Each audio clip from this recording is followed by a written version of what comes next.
Hello guys, good evening and again welcome back to my channel শ্রীপর্ণার blogs. তো তোমরা কেমন আছো? আশা করছি তোমরা খুব খুব ভালো আছো, আর আমিও খুব ভালো আছি। তো তোমাদের জন্য নিয়ে এলাম আরও একটা নতুন দিনের ব্লগ। আর ব্লগটা শুরু করার আগে সকলকে জানাই শুভ কালী পুজোর প্রীতি শুভেচ্ছা ও অভিনন্দন এবং শুভ দীপাবলি। তো মেনলি আমি এখন রেডি হয়ে গেছি ক্লাবে যাবো বলে। এই যে হোয়াইট কালার ট্রাউজার, তার সাথে সাথে ব্ল্যাক কালারের একটা টপ পরে নিয়ে রেডি হয়ে গেছি। এখন অলরেডি বাজি ফাটানো ওপরে শুরু হয়ে গেছে। আমি রেডি হচ্ছিলাম, তার মাঝখানে রাখি এলো, তার সাথে দেখা করলাম। তো ওই জন্য আর কি সেভাবে আর বাজি ফাটানো হয়নি। তো এখন যাবো, গিয়ে বাজি ফাটাবো। তো চলো দেখতে থাকো।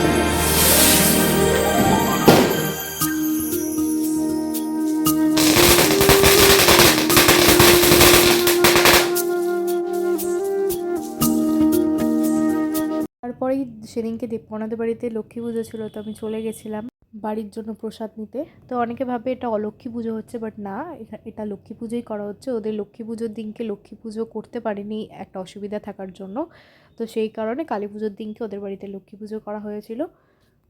তারপর ওখান থেকে বেরিয়ে আমি মিষ্টি কিনতে চলে গেছিলাম ঠাকুরকে ডালা দেবো বলে, ধূপকাঠি মোমবাতি সহ। আর এখানে ঠাকুরের ভোগ রান্না হচ্ছে, আর ক্লাবের সকলেই এখানে উপস্থিত।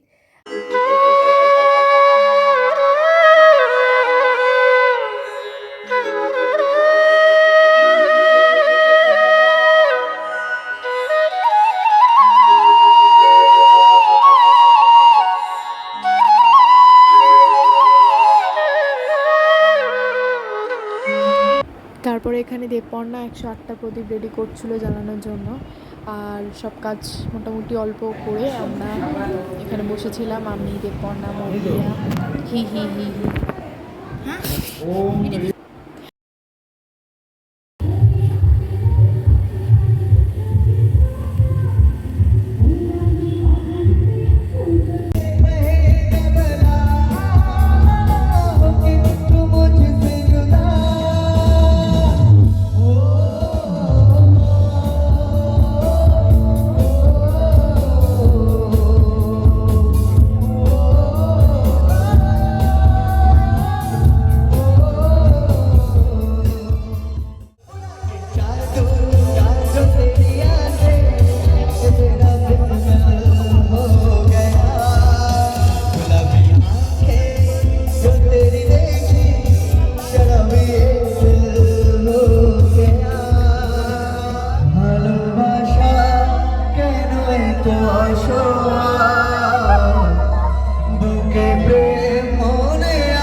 কাল যদি মাঝ পথে